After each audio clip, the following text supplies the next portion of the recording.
But she interviewed so well, Radu. And the moment she got into the office, it was as if it was a totally different person from the interview process. So this is the answer that the regional CEO gave me when I asked him why did he want to replace a candidate in a position that he had just hired like less than 12 months ago.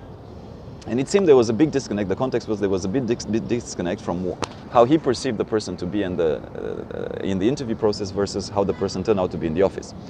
And I thought I'll make a quick video because this seems to be a situation that does happen fairly frequently in companies, where there is a disconnect in terms of perception of how people come across in an interview versus how they sometimes end up being in the actual office. And it's a reality.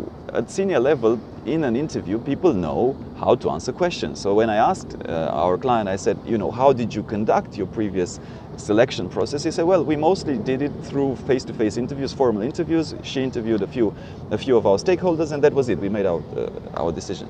So I just wanted to share a couple of other things that every company should have or might consider having as part of the hiring process, just to make sure that you don't end up in that situation where you turn out the person is quite different from what you imagined in your mind through the interview process.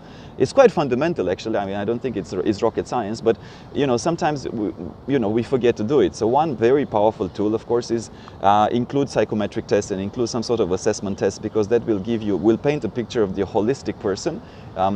Not to take it for set in stone, but just to kind of give you a thorough sense of how the person is. That's fairly straightforward.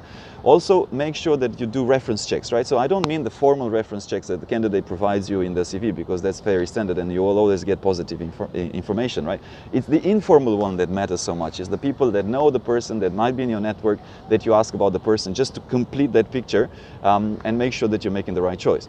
The third thing that you should do really is make sure that as part of the interview process, there's also an element of case study or real life, asking the candidate, okay, tell me, how would you do it? What would be your 6 months? What would be your 12 months? So, in this case, our client did not include that, because again, it's something where very tangibly and concretely you would get a sense, how does the person approach very real life examples? And again, I don't think it is very difficult to do, but it does require additional time, but it is very important to do.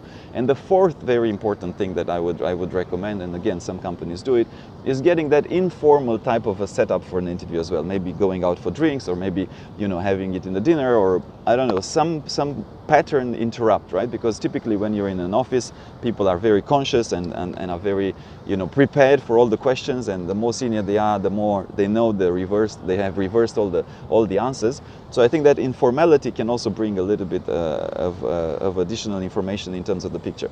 So I would say these four things: reference checks, informal reference checks, personality profiling, get some sort of case study, as well as getting some sort of an informal setup for the interviews, should be done on top of the formal interviews.